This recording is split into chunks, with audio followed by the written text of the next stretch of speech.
Oye País, buenas noches, Oye País, yo soy Rudy González, gracias por su compañía en esta hora. Iniciamos la semana, iniciamos la jornada después de la Semana Santa y estos son los principales episodios que vamos a comentar en el día de hoy. La cantidad de muertos, de accidentados durante la Semana Santa, el asueto de Semana Santa, le hace de jueves en la tarde a domingo en la tarde, o sea, 72 horas. El caos en el tránsito ha vuelto el tránsito en el caos. Disfrutamos unos días de la ciudad bastante tranquila, pero ya volvimos al problema, a una tarea pendiente que tiene la sociedad dominicana.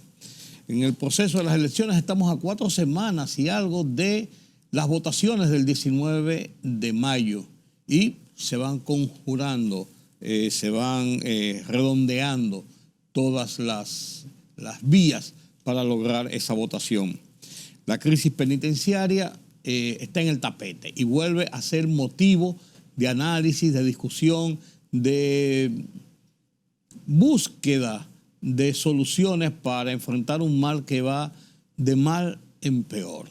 Haití, en sus 3, en un punto prácticamente muerto, esperando la intervención por un lado, las bandas haciendo de los suyos, el CARICOM y algunos organismos de la comunidad internacional tratando de establecer alguna suerte de gobierno provisional. En Perú ocurrió un hecho que uno se queda con la boca abierta y fue el allanamiento a la residencia y al Palacio Nacional, a las oficinas de la presidenta, señores, Dilma Boluarte. Cosas veredes. Mientras tanto, el presidente Petros trata de lograr una victoria en la batalla que lleva por establecer mecanismos de paz a esa nación. Esto en el foro interamericano de la voz de los Estados Unidos de América. Esta es nuestra propuesta de hoy, aquí en Oye País. Desarrollaremos después de la pausa.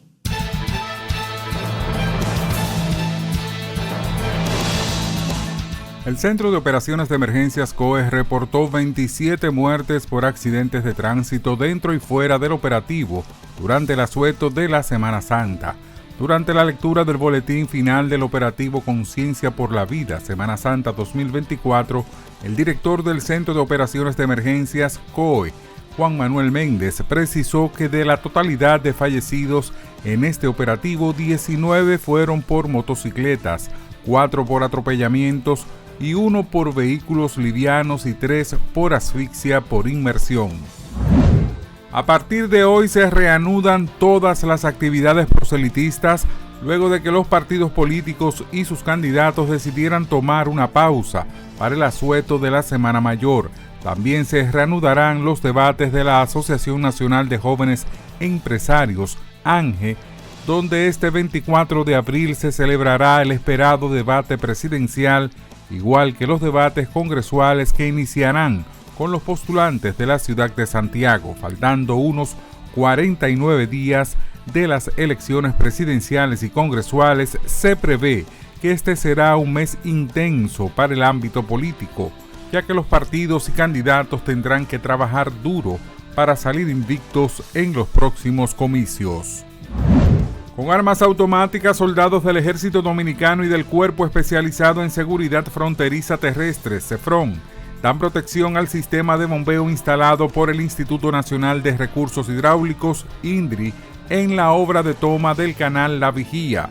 En la obra se observa 2 trincheras, las mismas que usarían soldados dominicanos para protegerse en caso de que haitianos puedan atacar para destruir el sistema de bombeo utilizado por el gobierno para llevar agua a productores agrícolas de Dajabón y Montecristi.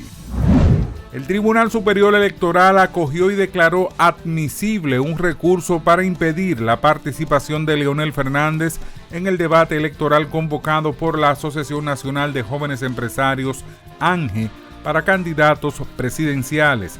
El recurso de amparo fue sometido por la Federación Nacional de Trabajadores del Transporte Social Cristiano, argumentando que la ANGE tomó como base para su organización a los partidos que lograron obtener más de un 5% en las elecciones presidenciales del 2020 y que la Fuerza del Pueblo y su candidato Leonel Fernández no lo lograron en esos comicios.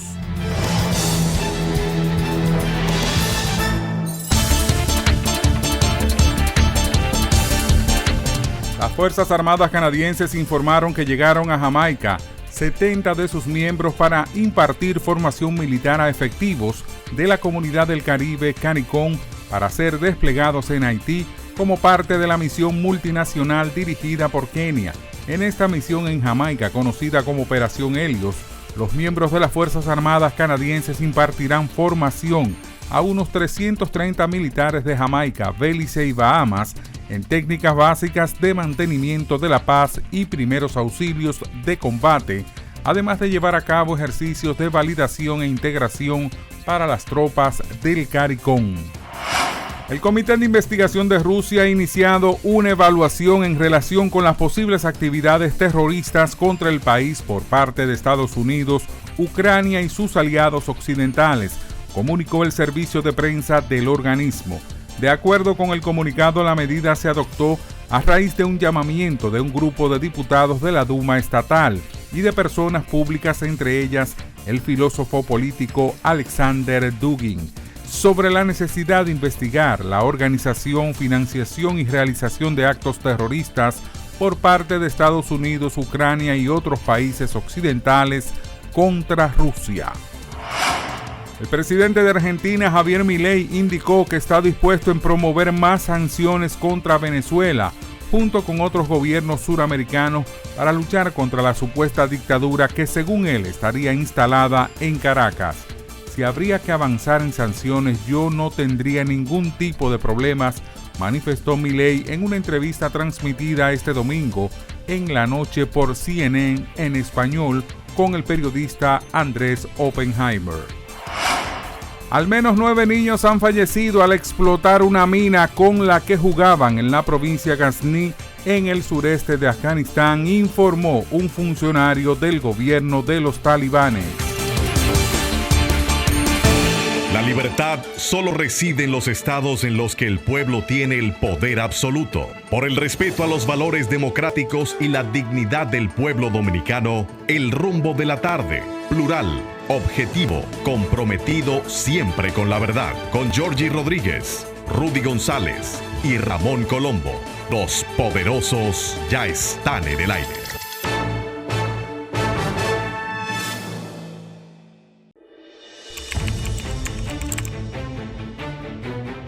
Periodismo de investigación, columnas, opinión, análisis, reportajes de fondo. Hora por hora, una completa plataforma multimedia. Periodismo con valor. Noticias horaporhora.com.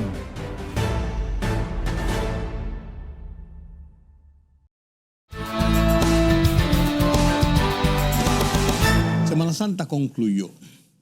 Y Semana Santa tipifica esta parte de la vida de los dominicanos entre antes y después. Desde que comienza, por ejemplo, desde que comenzó el mes de marzo, todo el mundo estaba bueno, antes de Semana Santa o después de Semana Santa. Semana Santa es como un interregno donde caemos en una España boba, donde no hay nada, donde no se hace nada, donde no se toman decisiones, no se cuajan los negocios, la gente sale de vacaciones, los muchachos no van a la escuela y hay como un marasmo generalizado. Pues terminó Semana Santa y terminó con el mes de marzo y terminó el primer trimestre del año. Primer trimestre del año 2024, señores. Entonces tenemos ahora los desafíos que se nos vienen encima, como son de inmediato el proceso electoral del 19 de mayo. Pero ya volvemos al diario vivir. Teníamos una situación de tranquilidad en la ciudad, los que nos quedamos en la ciudad. El tráfico, por ejemplo, el jueves, miércoles y jueves, todavía martes, miércoles y jueves, por miércoles y jueves, había tránsito pesado en algunas vías, pero no tapones no embotellamientos. Tránsito pesado donde había suficientes vehículos y el tráfico circulaba de una forma más lenta. No, y el viernes y el sábado y el domingo ya era pista de correr en las calles. Son el extremo. Pero cuando uno ve lo que pasó martes, miércoles, jueves, uno dice, ¿por qué la ciudad no podría ser así? ¿Por qué la ciudad tiene que estar abrumada, congestionada de los entaponamientos que provocan generalmente y en su mayoría varios factores? Varios factores. El volumen de vehículos que circula en las calles de la ciudad, de la capital, del Gran Santo Domingo, de Santiago. Cada vez entran más vehículos al parque vehicular y a las vías de la ciudad y eso va siendo imposible. Segundo, la ineficiencia de las autoridades para dirigir el tránsito. Son provocadores de los grandes entaponamientos los agentes de la DGCET. Paran a su antojo, dan paso a su antojo. Cuando no viene el motorista que bloquea una esquina durante 3, 4, 5, 6, 7, 8 minutos, a la espera de que la señora que salió de la casa tenga vía libre para poder circular en la ciudad. Porque ella está por encima de todos los mortales, o el funcionario de tercera categoría, o el niño que van a llevar al colegio. Tercer problema, los motoristas, los vehículos del transporte público, que no respetan ningún tipo de señal de tránsito, ni respetan a los demás. Salen a la calle con la ropa de pelear, con la ropa de provocar, con la ropa de hacer lo que les da la gana. Y la autoridad no puede con ellos o no quiere poder con ellos. No los enfrenta sencillamente. Los dejan a sus anchas. Parecen un semáforo en una esquina cualquiera, para que usted vea cómo se meten en el medio y a cada rato hay un accidente, se cruzan el semáforo, con los policías ahí al lado. Igual hacen los carros públicos. Las voladoras ni se diga, eso es un desastre. Entonces, en ese marco de anarquía, uno puede establecer las diferencias cuando ocurren días como estos, que no son feriados, pero sí de una menor circulación del tráfico vehicular. ¿Por qué no podemos llegar a ese punto? Esa es una tarea que las autoridades han fallado. Tradicionalmente en República Dominicana no se ha tomado en serio el tema de el transporte vehicular, de la conducción en las calles. El Intran se inventó traer unos semáforos inteligentes y abajo ponía a un estúpido a dirigir el tráfico y el semáforo no hacía nada.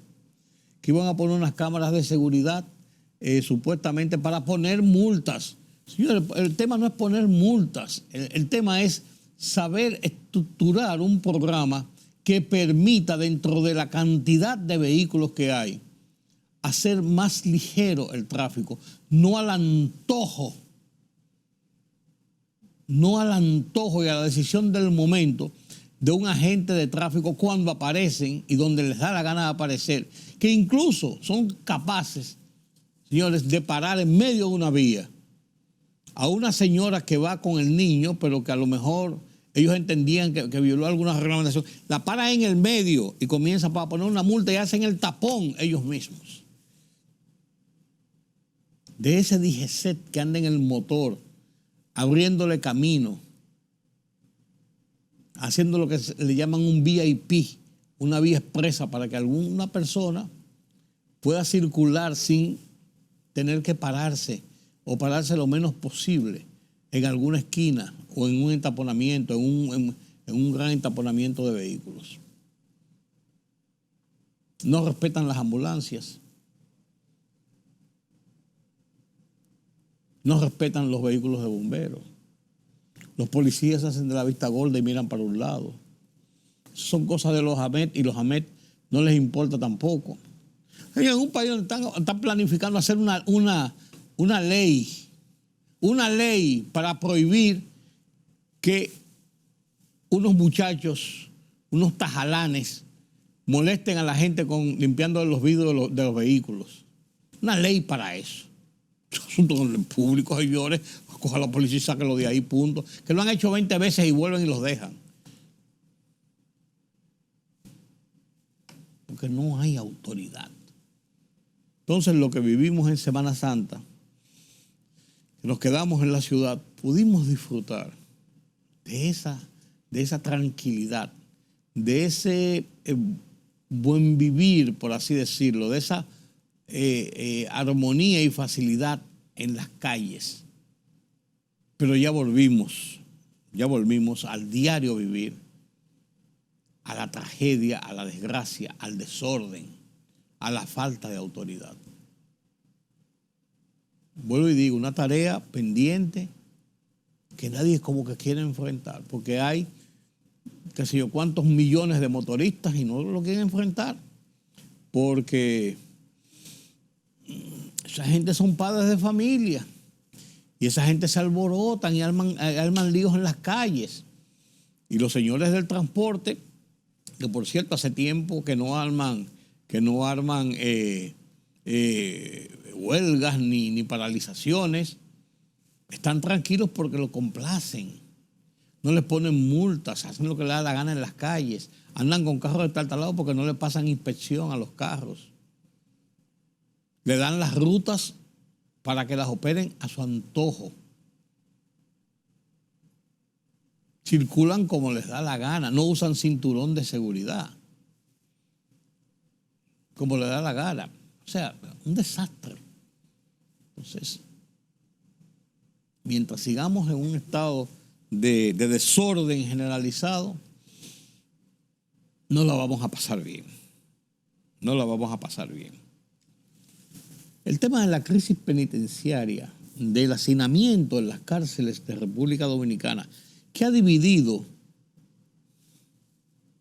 el sistema entre el nuevo modelo y el viejo modelo, como para diferenciar que hay dos cosas diferentes. Es otra de esas tareas que tenemos que resolver. Más del 60% de los presos son preventivos, porque la justicia no es expedita. Hay gente que les reenvían una causa, van 30 veces que les reenvían la causa y la audiencia, porque el abogado no fue, porque el tipo estaba enfermo, porque la jueza tenía muchos roles, porque no lo llevaron, no lo transportaron de la penitenciaría al juzgado, porque había que presentar una prueba, incidentes por incidentes, que ponen los abogados defensores, que ponen los fiscales, que deciden los jueces, que establecen los propios presos o preventivos. Entonces, una población carcelaria de más de 27,000 personas, de las cuales el 60%, poco más del 60% son preventivos. Estamos hablando de que más de 15,000 de esas personas que están hacinados en unas cárceles que son cementerios de hombres vivos, más de 15,000 no han sido juzgados, o sea, son inocentes, porque hasta que no se pruebe su culpabilidad y se condene, toda persona es inocente, lo establece la Constitución. Todas las constituciones del mundo y la República Dominicana no se queda atrás. ¿Te entiende lo que le estoy diciendo? La justicia es lenta. Hay procesos que duran 3, 4, 5 años. Y entonces, los fiscales de República Dominicana, a todo el que le hace un expediente, piden prisión preventiva. Y los jueces le tienen terror mediático, le tienen terror a los fiscales, porque los fiscales se plantan en las escalinatas de la salida del juzgado cuando termina una audiencia y dicen que la justicia falló, que hicieron esto, que aquello, acaban con los jueces. Y los jueces le tienen temor a la prensa, le tienen temor a impartir verdadera justicia, a ser justos, a actuar en derecho con la ley en la mano, porque tienen miedo de que los pongan en algún periódico o los insulten en redes sociales. Porque cada persona, en este caso, la parte acusadora del Estado, la Fiscalía, tiene una capacidad mediática que yo digo que hasta envidiable. Filtra documentos, filtra interrogatorios, da declaraciones y todo lo que dicen los fiscales es titular de portada y principalía en los medios audiovisuales y la radio. Entonces ahora el incendio de la cárcel de La Victoria, que mostró de manera desnuda, nueva vez, lo que todo el mundo sabe, el estado de hacinamiento y de grosera violación a los derechos de la persona que se registra en esas cárceles, lo puso al desnudo de nuevo, con más de 12, 15 muertos, qué sé yo, cuántas personas carbonizadas. Donde volvió y se develó, como se hace periódicamente, los contubernios de las autoridades, de la policía, de fiscales, de directores de prisiones, de jefes de prisiones, de toda una mafia estructurada de abogados, una mafia estructurada que opera en las cárceles, millonaria, que a decir de uno de los que más conoce del tema, Roberto Santana, producía aproximadamente un mínimo de $1 millón diario o a la semana para repartírselo entre ellos, porque las camas las venden o las rentan, el que usted pueda recibir visitas hay que pagar por eso, el que usted pueda tener los accesos a los teléfonos clandestinos hay que pagar por eso, que usted pueda tener una cama para dormir hay que pagar por eso, que usted pueda estar en un sitio más tranquilo y menos peligroso, hay que pagar por eso. Todo. Un gran negocio y quedó nueva vez al desnudo. Pero se acaba de nombrar una comisión encabezada por Jorge Subero Isa. Uno abre muchas expectativas de transparencia, de pulcritud, cuando un hombre como Jorge Subero Isa está al frente de una comisión de esta naturaleza, que tenía pautado reunión para la tarde de hoy, después del mediodía, en el Palacio Nacional, para comenzar una serie de trabajos y poner sobre la mesa el problema que todo el mundo conoce, pero ponerlo con cifras y con situaciones y con eventuales soluciones para comenzar a buscarle la forma de solución a eso. Una solución que no es fácil, una solución que es costosa, pero una solución que hay que buscarlo y que envuelve un estamento que tiene jurisdicción y autonomía como la justicia, que es uno de los poderes del Estado. Pero vaya usted a ver cómo usted garantiza ese tipo de justicia. Si lo que se está es encerrando gente, porque hay que encerrarlos. Porque eso son las condenas anticipadas. Porque eso es lo que le da prestancia a un fiscal. Yo encierro, yo meto preso, yo soy duro. No efectivo, no justo, no protector de las garantías del ciudadano.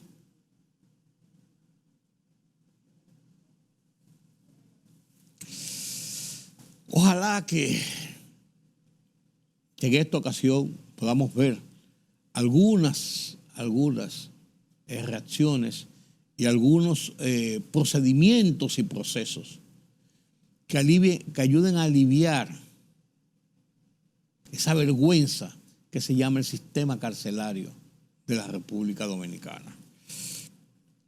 Y estamos a 6 meses, por Dios, estamos a 6 semanas y un poquito de las votaciones para presidente, senadores y diputados, 19 de mayo. Y al comenzar el mes de abril, la cuenta regresiva se hace más evidente hacia esa consulta, hacia esa cita. Con una oposición con pintura de guerra, acrecentando sus denuncias contra el gobierno, contra el partido oficial, contra la Junta Central Electoral. En una forma que a veces uno se siente mal porque dice, ¿cómo es posible que se pueda empañar o que se pudiera presionar un sistema electoral por el hecho de que la balanza no compensa las aspiraciones de determinados grupos que participan en el proceso? La oposición ha fallado en sus oportunidades y sus posibilidades de lograr una candidatura fuerte, una candidatura potable, una candidatura creíble, una candidatura que constituya una alternativa ante el partido oficial, al presidente en reelección, pero no lo hay. No lo hay. Y no lo hay porque los líderes de esa oposición se han quedado anquilosados y no han ganado la confianza de la sociedad. Que en cambio, el presidente en turno y en reelección, Luis Abinader, ha ido a lo largo de este proceso de gobierno, que lleva 3 años y pico, casi 4 años, ha ido consolidando un liderazgo de manera que ha ganado esa popularidad por sí mismo, incluso por encima del partido y de sus correligionarios, ha hecho una imagen y una candidatura. Ha hecho una labor de gobernanza y de Estado.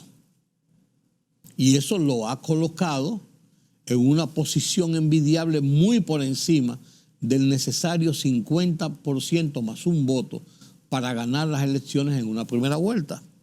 Y no lo digo yo, lo dicen las encuestas. Y no lo dicen las encuestas solamente, lo dicen todos los estudios y todas las percepciones que se han generado en el entorno del proceso eleccionario en que estamos involucrados.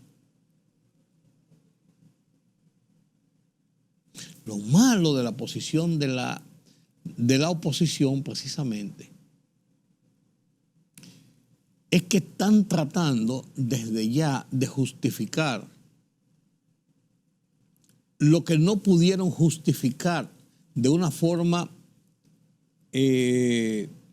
aceptable para la sociedad, de que pudo haber pasado en las elecciones municipales del 18 de febrero, que hubo fraude, que compra de votos, que presionaron, que la gente no... Una serie de cosas que son incoherentes, que los propios comisionados internacionales que sirven de observadores en todas las elecciones de América Latina, organizados por la OEA, por la Unión de... ¿cómo se llama la otra? La UNIORE, Unión de Juntas Electorales, por las organizaciones que estaban como observadores de las elecciones, incluso con organizaciones nacionales que estaban en esos propósitos, dijeron, sí, hubo alguna suerte de personas que vendían su voto, que se paraban cerca de las esquinas y vendían el voto. Hubo otra gente que salieron a comprar votos de todos los partidos. Tenemos constancia de eso, pero no fue de una manera tan significativa que pudo haber torcido el resultado final que se dio en las elecciones. Todos, como las monjitas, y no incidió en el resultado final de las elecciones. Lo dicen todos los organismos internacionales.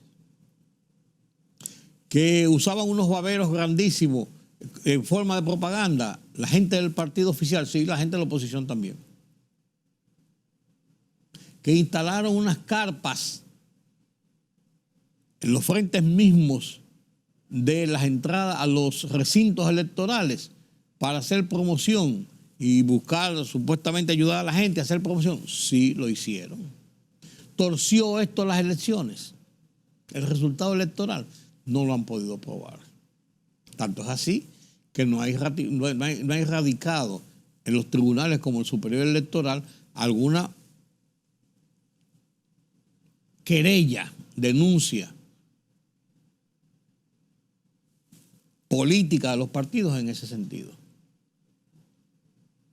Los casos que se están dirimiendo son donde quedaron muy cerca los unos de los otros, con unos votos nulos que no se sabe si serán nulos o no, unos votos observados que había que contar, de las cosas que pasan en todos los procesos electorales como rutinarias. Entonces, da la impresión de que ahora esa misma línea de pensamiento la quieren llevar la gente de la oposición ante su incapacidad de lograr una candidatura fuerte de la oposición para enfrentar el oficialismo. La semana pasada generaron una serie de expectativas sobre una conferencia de prensa que iba a estremecer, iba a cambiar el panorama político. Y la montaña parió un ratón. Todo el mundo pensó, como era lógico, que lo único que tenían que hacer o que se veía venir de la oposición para cambiar ese panorama es haber logrado de alguna forma, aunque jurídicamente era complejo, porque ya cerraron los plazos para las alianzas, haberse convertido esa oposición fuerte, PLD, Fuerza del Pueblo, PRD y otros partidos aliados, convertirse en una sola candidatura en vez de 3, 4 candidaturas diferentes. Una sola candidatura y hacer un frente de oposición. Ni siquiera tuvieron la capacidad de hacer eso porque en las gráficas que mostraron se mostraba el encono, se mostraba todavía el ego, se mostraba todavía la malquerencia entre ese liderazgo político, ahora distanciado, y que hablan de estar juntos, pero que van separados. Esa es la realidad de lo que está pasando en el sistema político. Estos días van a ser interesantes, va a haber que tener cabeza fría para ver el transcurso de las posiciones, de las declaraciones, de las acusaciones, porque vamos a ver muchas cosas de aquí al momento de las votaciones, que no le quepa dudas a nadie. Lo de Haití, ay papá, trancado ahí. Vamos a hablar de ese tema, de lo que pasó en Perú y de lo que está pasando en Colombia después de la pausa. La libertad solo reside en los estados en los que el pueblo tiene el poder absoluto. Por el respeto a los valores democráticos y la dignidad del pueblo dominicano, El Rumbo de la Tarde, plural, objetivo, comprometido siempre con la verdad. Con Georgie Rodríguez, Rudy González y Ramón Colombo. Los poderosos ya están en el aire.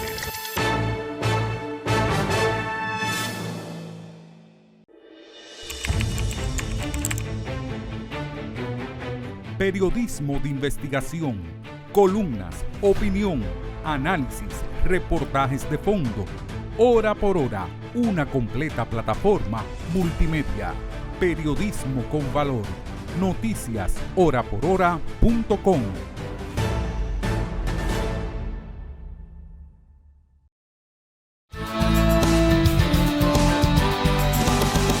En Haití las cosas están como en una España boba, como en una situación de marasmo, de veremos, de vamos a ver qué pasa. Mientras tanto, las bandas siguen haciendo de los de ellos, sigue la violencia, tienen el control, siguen con el control de la ciudad, que si tratan de hacer un consejo provisional, presidencial provisional con la ayuda del CARICOM y otras naciones, que si sí, que si no, no se hablan, no han fijado una posición de unificación, porque son líderes dispersos de diferentes estamentos de la sociedad haitiana. Los países siguen sacando a su gente. Tirotearon un helicóptero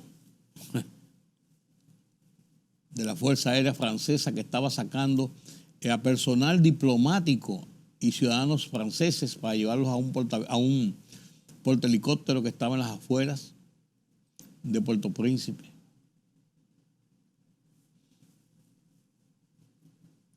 todo el mundo esperando el tema de la intervención, que no es la solución al problema, pero que es la única tabla de salvación que se le ve en esta coyuntura que vive Haití, a ver si se le pone freno a esas bandas y se busca una especie de tratar de ordenar la población, bajar la violencia, dar algunas garantías de seguridad para que la gente por lo menos pueda movilizarse. La República Dominicana, mientras esto pasa en Haití, sigue manteniéndose alejado de todo este lío interno para que no culpen a República Dominicana de tener participación alguna en la crisis interna y de violencia que vive Haití. El tipo que se llama Barbecue es el jefe de las calles. Otro, Guy Philippe, nadie sabe por dónde anda en los últimos días, pero está lógicamente detrás de toda esta situación que está ocurriendo en Haití ahora. Y los haitianos no cesan sus provocaciones. Han habido algunas situaciones en la zona fronteriza. El canal lo pusieron en operación, el famoso canal de las aguas del río Dajabón y Masacre. Pero los dominicanos tenían ya su plan B para, en el caso de que hicieran eso, poder garantizar el agua necesaria para riego del lado dominicano que produce ese río.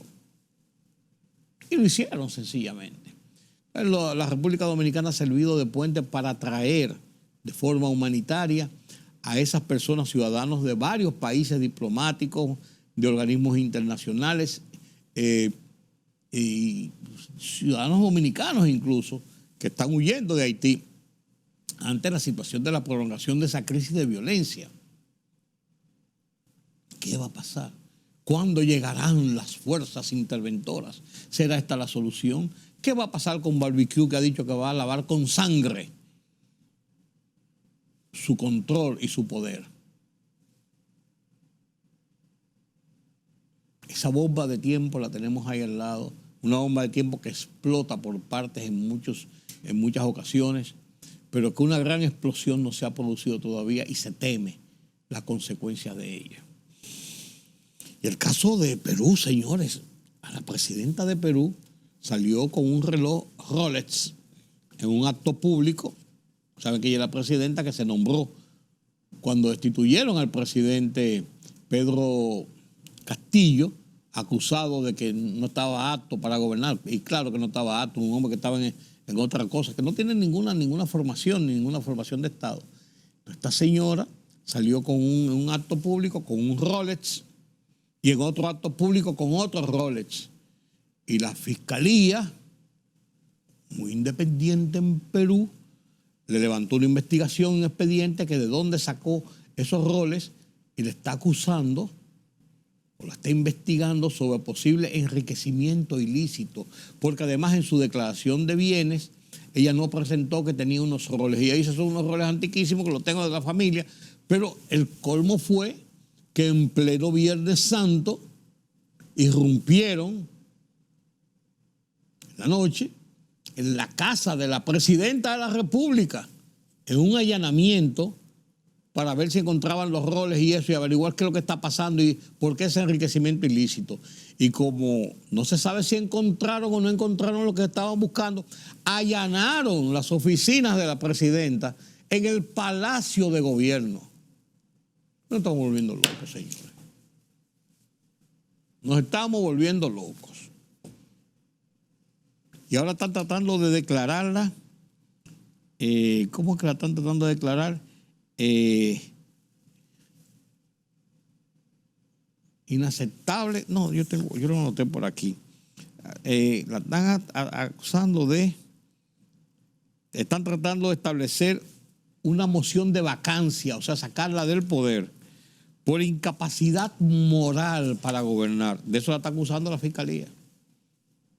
Incapacidad moral para gobernar porque exhibió un Rolex que tenía.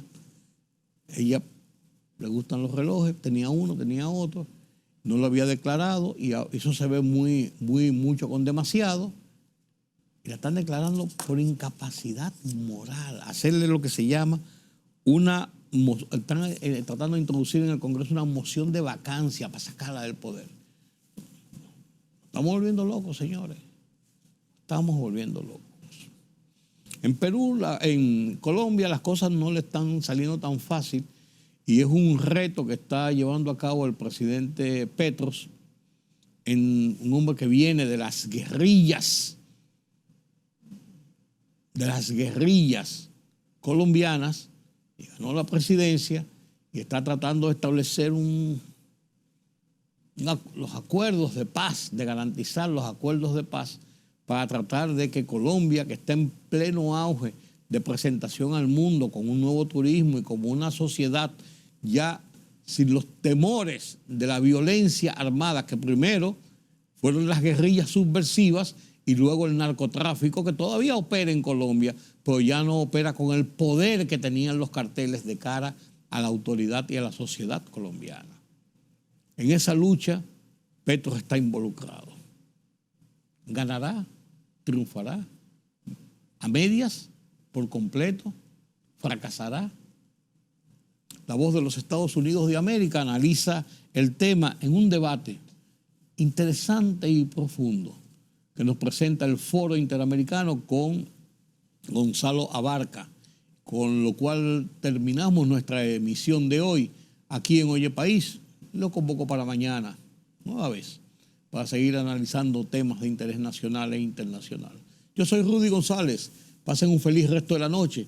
Miren este debate sobre lo que está pasando en Colombia. Buenas noches. Bien, el presidente Gustavo Petro de Colombia intenta negociar con todas las organizaciones armadas que operan en el país, incluyendo a las autodefensas gaitanistas o Clan del Golfo. Esta es una poderosa organización militar que avanza en el control territorial y amplía su dominio sobre las rentas del narcotráfico, la minería ilegal y el tráfico de migrantes, entre otras actividades criminales. Los gaitanistas cuentan con unos 9,000 integrantes armados, ingresos por $4,400 millones al año, de acuerdo a Crisis Group. Y bien, para los expertos, el desafío del gobierno es encontrar una manera de incluir, a los gaitanistas en la estrategia de paz total, mientras protege a las comunidades vulnerables bajo su control. En un comunicado, las fuerzas gaitanistas señalan que están dispuestos a acudir al sitio que se le indique al gobierno de Colombia para hablar de paz. La gran interrogante es, ¿qué puede ofrecerle el gobierno del presidente Petro a una organización como el Clan del Golfo? Para responder esta y otras preguntas, me acompaña Elizabeth Dickinson. Ella es analista senior para Colombia de Crisis Group, una institución que acaba de publicar el informe La incógnita de paz total. ¿Qué hacer con los gaitanistas? También nos acompaña Ana María González, experta en seguridad del Instituto Nacional de Paz de Estados Unidos. Bienvenidas. Elizabeth, voy a empezar contigo. En lo militar, ¿quiénes son los gaitanistas? Adelante. Pues esa es la organización armada más grande de Colombia, que tiene un alcance enorme por el largo del norte de Colombia. Estamos hablando de casi 400 municipios, es más o menos 30% del territorio. Y ellos tienen un alcance no solo que están en muchos lados, pero también su profundidad dentro de la sociedad está bastante pronunciado, en el sentido de que eso es una organización militar estructurada como cualquier otra fuerza militar, pero también tiene presencia por toda la sociedad, con ramas económicas, ramas políticas, ramas en la sociedad civil. Uh-huh. Es impresionante por lo que estás diciendo, 400 municipios, pero también Ana María, y aquí es donde viene la gran interrogante. Vamos a ver, de acuerdo a Crisis Group, esta organización tiene ingresos superiores a $4,000 millones, que en realidad eso es un mundo en cualquier país del mundo en realidad. Ahora, con más de $4,000 millones que hacen anualmente, ¿qué puede, en tu opinión, ofrecer el gobierno de Petro a una organización tan poderosa? Sin duda es una organización muy poderosa. Yo creo que el mayor incentivo que se puede construir para ellos es la legalización de sus activos financieros siempre y cuando cumplan las reglas de la legalidad. Es decir, ellos tienen un esquema en el que han montado en paralelo negocios legales y negocios ilegales. Y podría sostenerse, digamos, la propiedad de los negocios legales siempre y cuando cumplieran con cosas como evitar traficar migrantes, detener la trata de personas, impedir el narcotráfico, para que no pierdan esos activos financieros. Yo creo que ese es un gran incentivo. Pero el otro que no hay que desprestigiar, digamos, es el hecho de que ellos quieren una mejor reputación, ellos quieren ser actores de la sociedad. En procesos de paz anteriores, esto ha sido un tema muy importante de reputación, de recuperación de la confianza social de estos actores que quieren tener liderazgo y por eso lo demuestran de esta manera. Las autodefensas gaitanistas de Colombia tienen su génesis en 30 años de conflictos armados y están integradas por combatientes de al menos 4 grupos armados ya desaparecidos, por cierto, y también por exsoldados. Al grupo se le vincula especialmente al narcotráfico, la extorsión y constituye actualmente la mayor operación armada no estatal de Colombia. Los gaitanistas, como se les conoce, son ahora el único de los principales grupos del país que no tiene una línea de comunicación clara con el gobierno y por tanto ningún horizonte para las negociaciones. Continuamos el análisis con Elizabeth Dickinson, analista senior para Colombia de Crisis Group, y Ana María González, experta en seguridad del Instituto Nacional de Paz de Estados Unidos. Vamos, antes de continuar este análisis, veamos lo que dijo el propio presidente Gustavo Petro sobre la negociación con este grupo. Claro que me interesa, pero el que tiene el balón en la cancha es el clan. ¿Se atreve o no se atreve? Si no se atreve, guerreamos, porque la decisión es destruir el clan. Si se atreven, abrimos las mesas de la negociación. Bueno, Ana María, tu opinión. El presidente Petro ofrece una negociación. De lo contrario, advierte que la idea, y esto es lo que dice él, es destruir el clan. ¿Es viable esto militarmente? Adelante. Bueno, yo creo que lo es, sobre todo porque me parece que lo militar es solamente un componente de la lucha contra este grupo armado. Sobre todo, hay un componente fuerte de persecución financiera que, aliados con un país como los Estados Unidos, se puede adelantar para controlar sus activos. Esto impediría que le pudieran pagar los salarios a los combatientes y por ende se obligaría a llevar a un escenario de negociación. Por supuesto, un escenario de negociación siempre será mejor que un escenario de guerra. Claro, en eso totalmente de acuerdo. Ahora, Elizabeth, bueno, tú has estado en varios de estos 400 municipios, ¿no? Te has internado en la selva colombiana para tener de primera mano testimonios. Ahora, mi pregunta es, para la población civil, para las personas que has entrevistado, para los niños, para hombres y mujeres que desean un futuro mejor, ¿cómo es vivir en este momento en una región controlada por este grupo? Pues yo creo que esta pregunta es muy importante para entender la permanencia del mismo grupo, porque la primera experiencia que tiene la comunidad cuando entran los gaitanistas es que ellos entran es con promesas, que van a pavimentar la carretera, que van a electrificar la vereda, que van a regalar cosas a los niños para la Navidad, que van a reclutar. Los jóvenes en muchos lados concibe a esta organización como una agencia de empleo. Es para decir, es la única opción económica que muchos tienen para sacarse adelante. Pero es muy importante entender que hay un ambiente de miedo constante, una ley de silencio, porque a la vez de reclutar dentro de sus filas, también los gaitanistas arman una red de inteligencia dentro de la misma sociedad. Estamos hablando de mujeres, niños que informan al grupo cualquier cosa que un líder, una persona en la calle puede una especie decir, de red de inteligencia, si se quiere. Sí, exactamente. Entonces los líderes sociales, por ejemplo, se sienten súper vigilados, que no pueden hablar, que nadie puede denunciar. Ahora, muy bien. Ana María, rápidamente, antes de escuchar lo que han dicho varias personas de estas regiones, ¿qué tanta presión sienten los gaitanistas militarmente de parte del gobierno de Petro? No creo que sientan mucha presión por el momento, aunque se han dado unos importantísimos golpes, por ejemplo, a la incautación de sus exportaciones en narcotráfico. se les ha dado grandes golpes en temas de prevención del tráfico de migrantes. Yo creo que el Ejército de Colombia y la Policía de Colombia están haciendo en parte su trabajo, pero también están tratando de identificar el escenario, porque es un escenario complejo, con 4 actores armados en negociaciones simultáneamente, y pues es un ambiente retador. Sin embargo, yo sí creo que en algunos sectores del país sienten presión militar. Ya, ahora, vamos a escuchar lo que solicitan. Pero antes, Elizabeth, muy rápidamente, cuando tú visitaste estos municipios, ¿viste presencia militar del Estado en esos lugares o no? Pues en muchos casos la gente vive en civil, es para decir que hacen parte básicamente de la sociedad.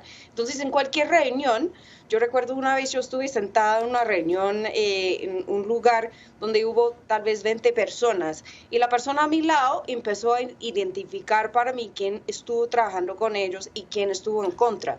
Y tenemos que recordar que esos son todos vecinos. El nivel de conflictividad escondido dentro de la misma sociedad es enorme. Claro, claro. Bueno, ahora sí, vamos a escuchar lo que solicitan los ciudadanos que viven en estos territorios dominados por los gaitanistas. Entrevistas realizadas precisamente por ti, Elizabeth. La voz de esta persona ha sido alterada para proteger su identidad. Escuchemos.